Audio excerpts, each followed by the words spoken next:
game because this is not, this is, uh, I'll just give you a little warning about the trip ahead. I'm going to go, here's the theory, theory. You're going to say, whoa, I don't get it. And then once you get a couple problems, it'll all make sense, okay? Okay, so, Do you need to record this? I'm already, I think I'm recording already. Okay, so, the problem of the day is, how do you get an error bound when the series isn't alternating? If you recall, quick 2-minute review, alternating series error bound comes from when the terms alternate, obviously. If you were to truncate after 4 terms, then obviously you would be leading off infinitely many terms.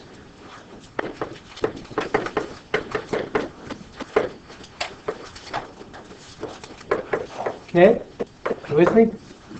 Now, because of that, that really represents the difference between this thing forever and this S4 is this guy. Now, this left off is the error.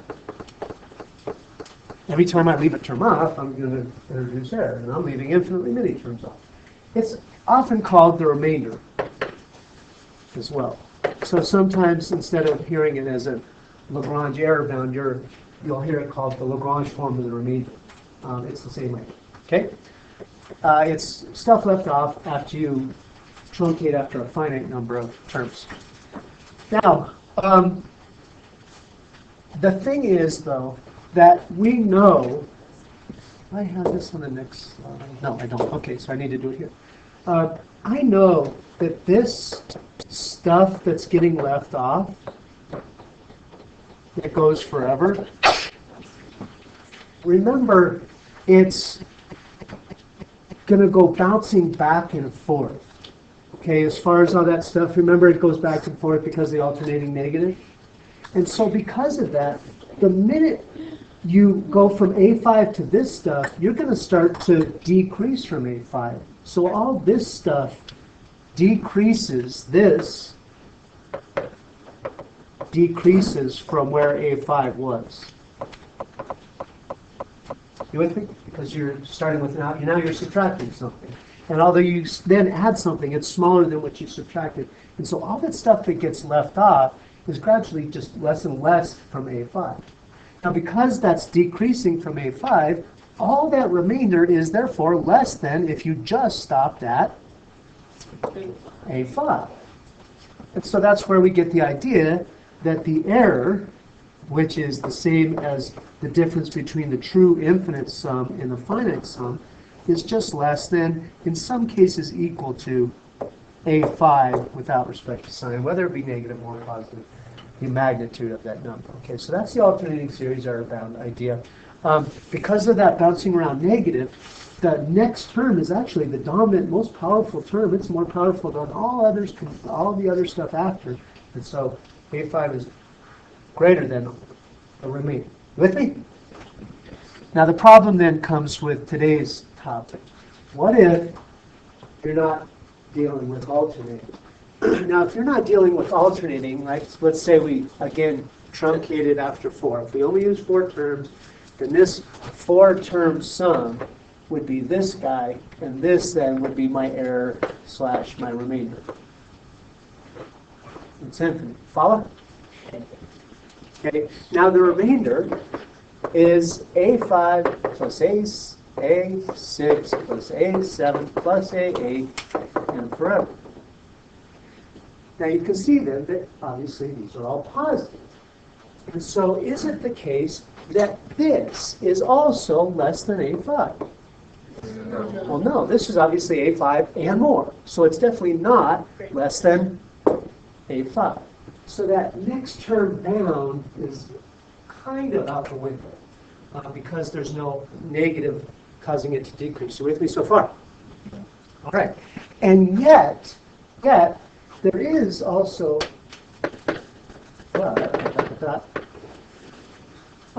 assuming you're trying to estimate something that actually can be estimated. In other words, you're trying to estimate something that is finite. This remainder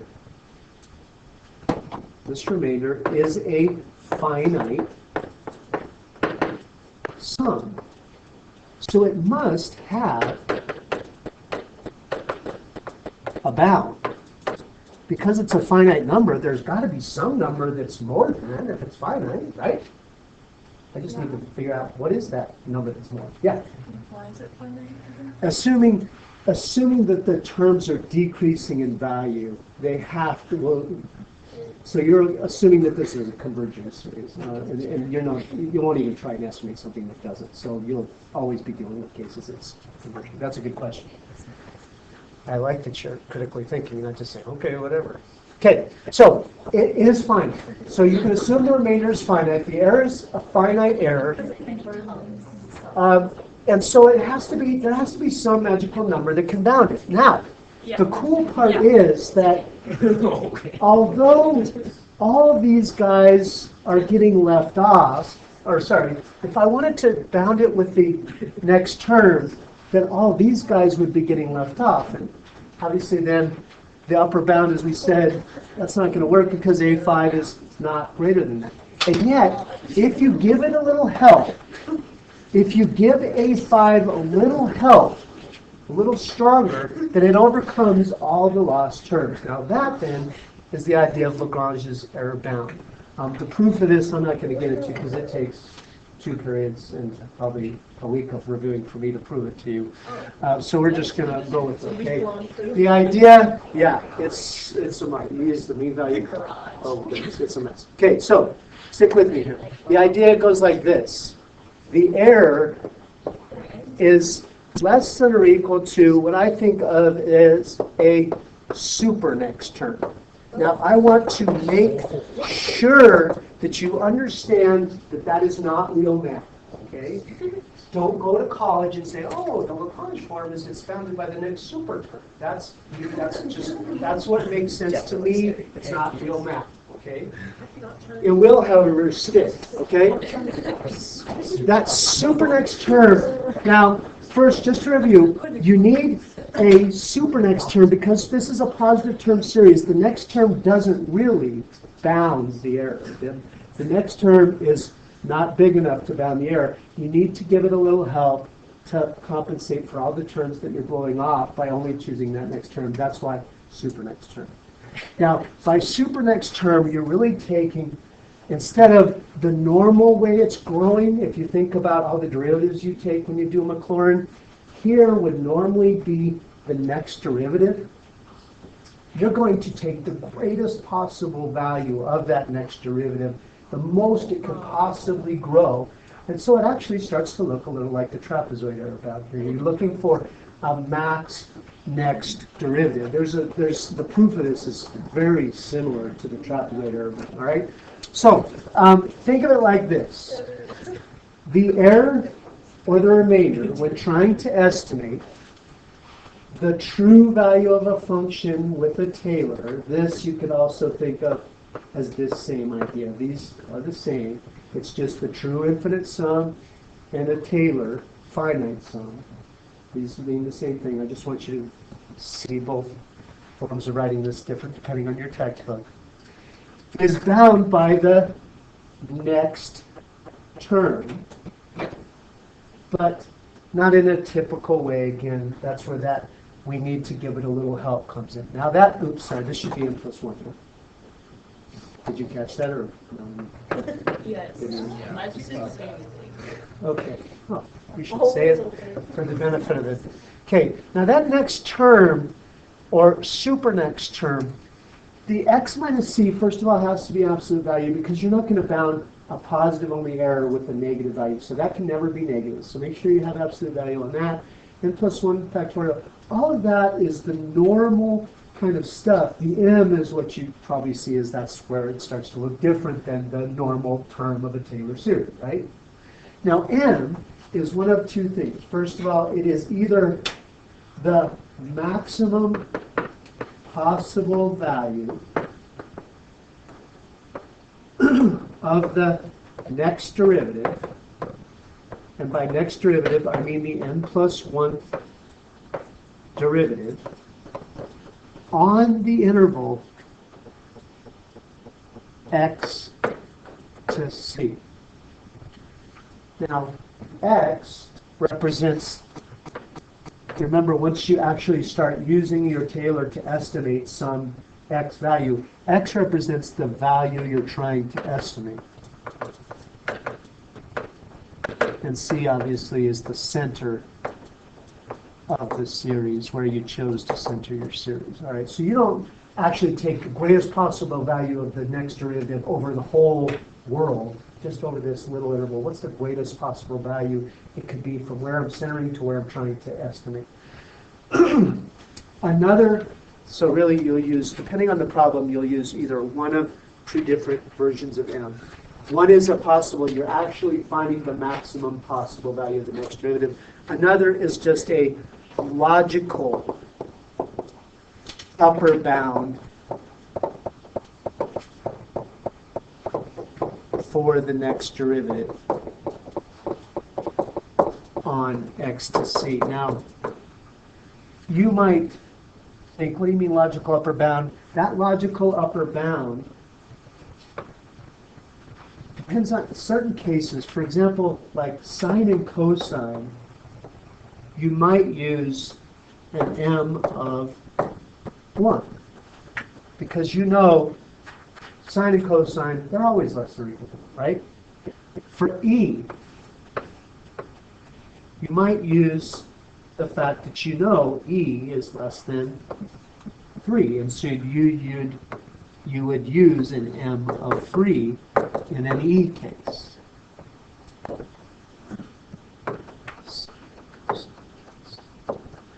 Now, all this will be more logical when you see it. You'll say, oh, now I see what you're talking about. That. When you go to find m, you're going to actually need to take the n plus 1th derivative, take the absolute value of that, and then find the greatest value possible on x to c. Again, I know that.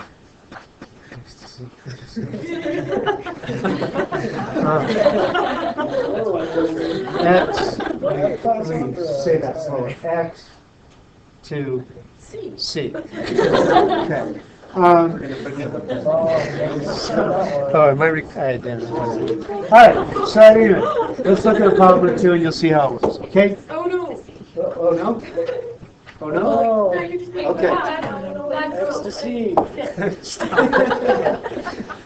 All right. That's all you need to know. Tell me when we're good. Okay. Okay. So, 3 problems, some really good basic low-level starting out problems, and then gradually, just like always, gradually work up to an AP more abstract level, which is pretty fun. We'll do that tomorrow. Okay? So, here's what a problem might look like. Usually you start by doing an estimate, and then part B is then error bound your estimate. Just by way of review for the test, would you do part A for me, please? That would be a good. You should be able to do that. Part A for the test on Friday. Tuesday. I think we're not ready, is it? But now you're gonna get ready.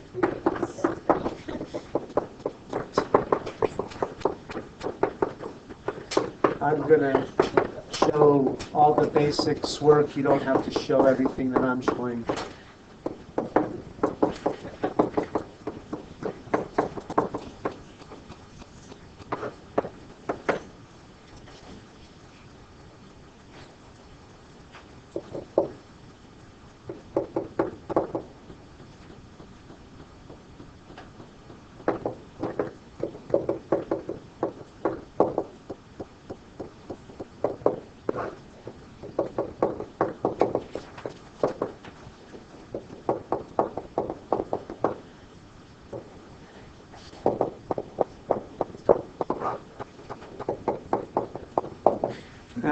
This is pretty easy. These are pretty easy derivatives to take, I think you'll agree. So I don't know if you need to go off to the side and show all that work. I'm just doing it, again, to be safe and really organized.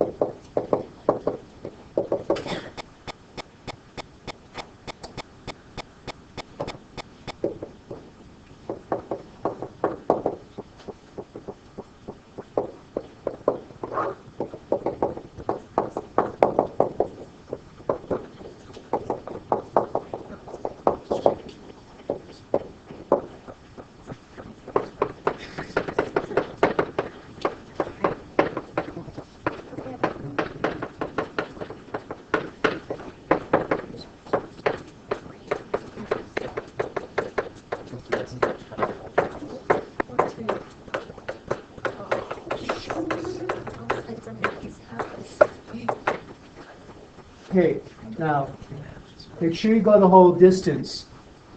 Did I answer part A, find a third degree Taylor for sine of x centered around pi over 4, and use your answer to estimate sine of 1? Okay, so I've done the first part. I've done the Taylor. Check your work there. But I haven't used it to estimate the sine of 1. Sine of 1 can be approximated by my Taylor at 1. And that would amount to a numerical now series, root 2 over 2. The minute you decide, hey, I'm going to put this number in for x, it becomes a numerical series, not a function. And a R equals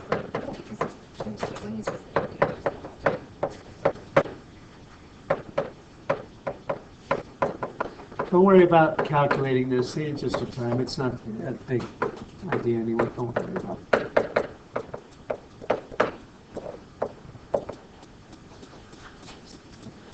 Okay. Do about agree so far? Yes, no? Okay. In terms of signs, what's the sign of the first term? Positive. What's the sign of the second term? It's positive. 1 minus pi over 4 is 1 minus 3/4-ish, so it is positive. But then we talk negative, negative. Now, obviously, then that's not alternating. It feels like it's kind of alternating. It's not. It's not alternating. Okay. So because it's not alternating, we can't use alternating series error bound, which is the preference. Now, alternating series error bound is more exact than Lagrange, and so you have a choice. Use alternating. But you don't have a choice here. You have to use Lagrange. So part B. Are you ready for what Lagrange looks like in a problem? You ready? Okay. So I know that you'll see this written one of two ways. Either the true infinite sum minus my S what? S3 or S4? 4. S4. Remember, when you use that subscript on sums, that represents how many non-zero terms you're adding, and you're adding 1, 2, 3, 4. It's not the same as the degree, okay? Is less than or equal to this super term. Now, you will often see on the AP test and in college text, rather than this, you might see it written as the difference between sine of 1 and my third degree Taylor estimate of 1 instead of S minus S4. You need to be able to recognize both. Let's give you a Yeah. So why did you think S4? Is that just because that's because they told me to use a third degree Taylor for estimating, so it's just like, yeah. Okay, so here we go then. The idea of the day is this super next term idea. I'm going to do it in pieces, all right? So I'm going to leave them to the last. X minus C. X minus C will always look just like all these X minus C's in every term, okay? Because really this is just a next term. The only difference is it's got absolute values. So it's going to be 1 minus pi over 4 to the... So n plus 1, think next term. Don't get locked into, well, what's n? Is n 3? Is n 3? Or is it n4? What's in it? Forget n. Just think next term. We left off at 3, so now we're at 4. All right. We left off at 3. The next is 4. Yes, 4. Okay. Maybe I forgot my number. Okay, 4. Are we cool? All right. No, we're not cool. We're good. The next forget. It's just sorry. The next term that would have happened after your Taylor. Okay, so we left off at third degree, so the next term in the Taylor would have been fourth degree. So next degree. Essentially, yeah. So next degrees. Next degree. Does that work better than next term? Yeah. Because you think term is term. Like the first. When I say term, you think. What do you think? Is that why you told me 5? Because you thought. Oh, okay. So I need to say next degree. Yeah. Okay, I'll say next degree then. The next degree. We left off at third degree, so we go to Fourth degree, all right. That's good to know. Thank you. They didn't communicate that to me in the last class, so that helps. Okay, fourth degree. Now, M is the max or a logical upper bound for the fourth derivative on the interval from x to c. What is x and what is c? 1 to pi over 4. It actually would be picky, but pi over 4 actually comes first, do you agree? Okay, now, what is f4? The absolute value of f4, by the way. What is f4? The third derivative is negative cosine, the fourth derivative is sine. Now, I don't actually, let's go here. Is sine going to get bigger as you go from pi over 4 to 1? It is. Okay, do you agree? Yes. All right, so that means m is, really, if m is the max of the next derivative, then it's the max of sine on pi over 4 to 1, which is sine of 1. So should I choose an m of sine of 1? No. No, that's the whole question. So please understand the stupidity of that. Okay, you're trying to estimate the sine of 1. You wouldn't say, I know the sine of 1 minus my complicated series is less than sine of 1. That's stupid. You're using something you don't know to bound itself. That's nuts. Okay? So that's why you use this logical upper bound. I don't know what sine of 1 is, but I definitely know that sine is always less than or equal to Wait, how did you know to do the fourth derivative? because that's m represents the max possible value of this next term, and the next term is the fourth term. Okay? So that's why we choose 1, because often in this case you don't know what you're trying, that bound is. That's what you're trying to find. So we're going to use an m of 1, not sine of 1. Okay? So we're going to let, in sine cosine cases, it's pretty typical that you just say let m equal 1. So my error bound then, I didn't give myself enough room. My error bound is the difference between the true value and my estimate must be less than or equal to 1 times 1 minus pi over 4 to the fourth. I dropped the absolute value because it's got an even exponent, but you could keep it as over 4 factorial. Yes? So I'm confused because if you let n equal 1, then wouldn't that be like sine of blank equals 1? Or would it be like, Sine of blank equals 1. yeah, like isn't that what n is? M is a max of the fourth derivative on that interval, but the greatest possible value is sine of 1 itself, and I don't know what that is. So I just say, now you could, some schools of thought might be, you might see some goofball say, hey, I'm going to let my m equal root 3 over 2. And is there logic to that? There is, because you know sine of 1 would be less than sine of pi over 3, because pi over 3 is 3.14 divided by 3. That is greater than 1. So that would be logical, and that would actually be a tighter error bound, but it's just more common that you just use 1. Yes? How come that one is c to x? Because it's pi over 4 to 1. Because 1 is Because pi over 4 is less, so don't think it has to be c to x. It could be x to c. It depends on what's smaller. Okay, you wouldn't go from, you wouldn't write it, you wouldn't go from 3 to 2. It kind of depends on what's smaller. Okay. Okay, I just confused. Wait, so this one, the x is still the 1. The x is the 1, and the c is that. I just switched the order because the smallest. Yes? Okay, but I'm still confused because how, so if m equals 1, but then, okay, so then it's like the error, so the bound is, it can be pi over 4 to 1. But you said that we shouldn't use 1 because we don't know sine of 1. Right. Then how did you choose n equals 1? The sine of Because sine of whatever is always less than 1.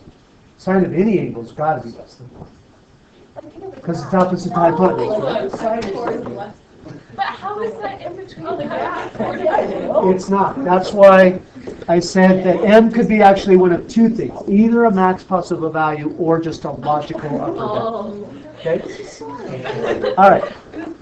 So let's try another one, shall we? We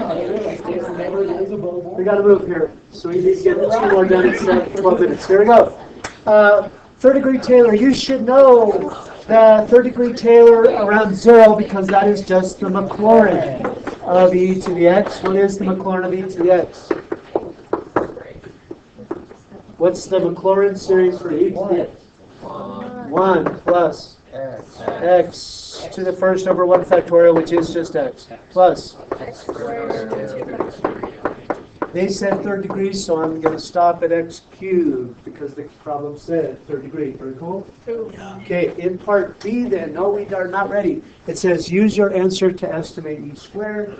E squared then would be to throw an x of 2 into my series. So that would be 1 plus 2 to the first over 1 factorial plus 2 squared over 2 factorial plus 2 cubed over 3 factorial. Very cool. Yeah. Okay, questions on A? And Lagrange error bound here.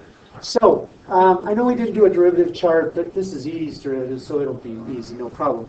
The difference between the true e squared value and I'm going to let this equal m3 at x or at 2 specifically. 2. Okay, the difference between the true infinite value and my polynomial estimate, you could use p by the way, or t is fine also, is less than or equal to the next term, super next term. Okay, and x minus c to the n plus 1 over n plus 1 factorial. I'll leave m for a second. Let's go with x minus c. What's x minus c for this problem? What's x? 2, and what's c? 0. So this is 2 minus 0 to the n plus 1. What's the next degree? 4. Over 4 factorial. And now let's talk m. M is the max slash upper bound for the fourth derivative, absolute value on the interval from x to c, which is 0 to 2. What is the fourth derivative? E to the x on 0 to 2. What is the max? The absolute value is really not necessarily. It's e squared. E is less than 3. E squared is less than 9. So you use 9. Okay, we don't know what e squared is. That's the question. So we're not going to use e squared to bound itself. We're just going to say, I know that e is less. It doesn't need to be equal to. That's dumb. I know that e is less than 3. So e squared must be less than 3 squared or 9. Your m will be 9. Are we cool? Okay, therefore, 9 times 16 over 4 factorial. Now that's a pretty large number. Why is the error bound so large? That's true. We haven't done that many terms, especially relative to what we're trying to estimate. We're not talking a sine, cosine, small number thing here. We're talking an exponential function. And you do get lots of error when you try and model an exponential. Okay, so that's to be expected. Your error is usually further. You with me? Okay. Let's try one more of What this. about C? Oh, sorry, my bad. Oh, That's important. how many terms necessary to get error less than 1? So, good question. Did you know that I blew this question off in the last class and I didn't even say anything? Yeah, it's terrible. It's horrible. It's horrible. E squared minus m sub question mark, okay, of 2, so that my error is less than 1, did I say, was it? Yeah. Okay, now let's go with,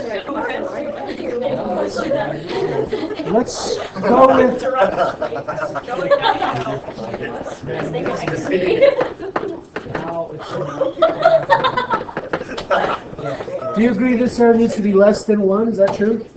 Why? Yeah. Okay, that's the question. Yes. Okay. All right then. So the m, will the m change, or is it still the same max of the same function? The same. It's the same. So m stays 9. X minus c stays 2 to the n plus 1 over n plus 1 factorial less than 1. Now, it's hard to solve that algebraically, so what do? Guess and check kind of by calculator. I hope this isn't too large here. So, 5? Are you trying to terms and not? Oh, yeah, don't confuse me. 9 times 2 to the 6 divided by 7 factorial. Where's the factorial in this thing?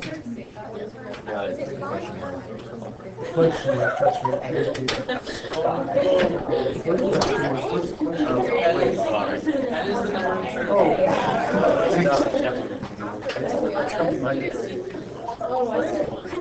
That's 4/35. 6.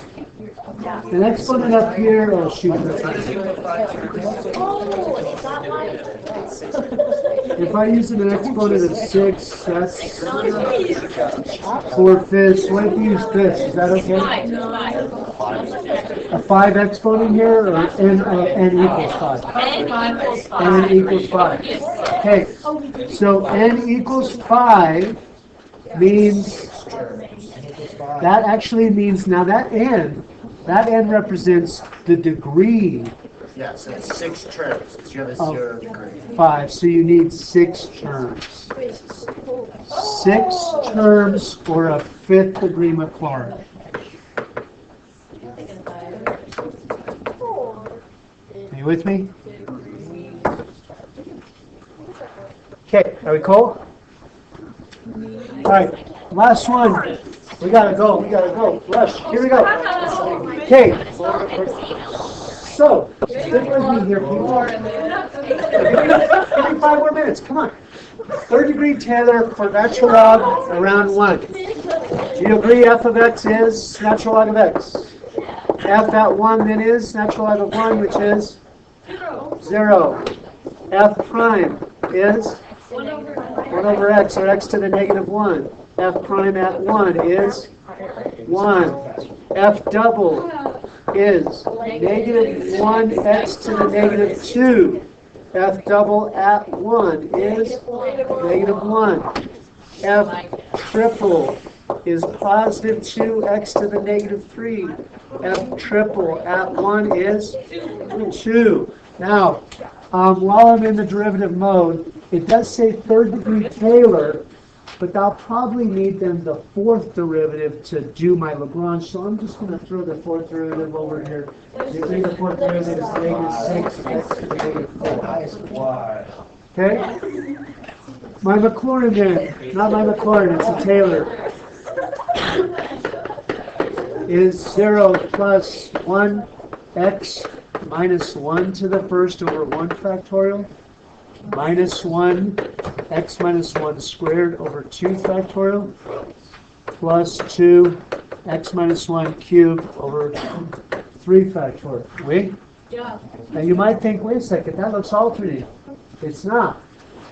Because when you go to estimate the log of a half, that means I'm plugging in an x of a half, and I would get a half minus 1 to the first, which is negative, then minus 1 times a half minus 1 squared over 2 factorial, which is still negative, plus 2 times a half minus 1 cubed over 3 factorial, which is still negative. It is not an alternating series, although it kind of felt like it was, because when you put a 1/2 in, it kind of negated the alternating. But if you put in 3, you could. It would have been alternating, and you would have used alternating series there. Good point. Okay, so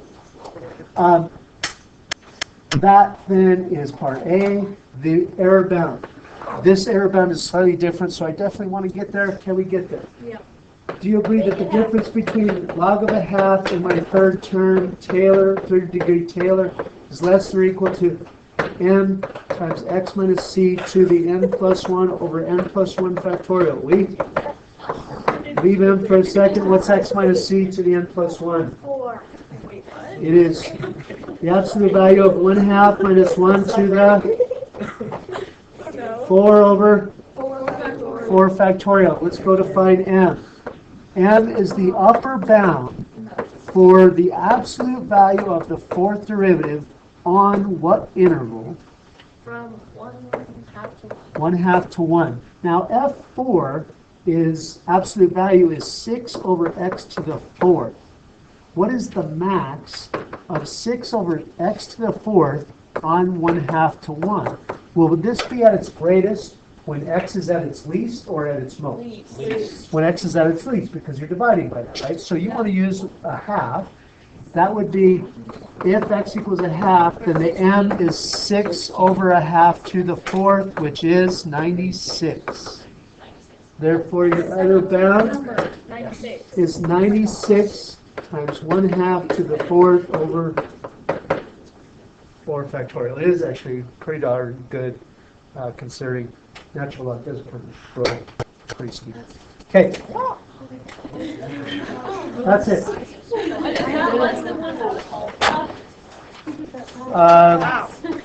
It is less than 1/2. This is 4, and that's 1/16, so it's 1/4.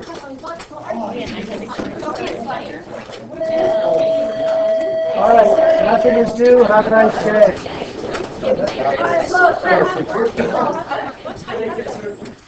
Yeah. Oh.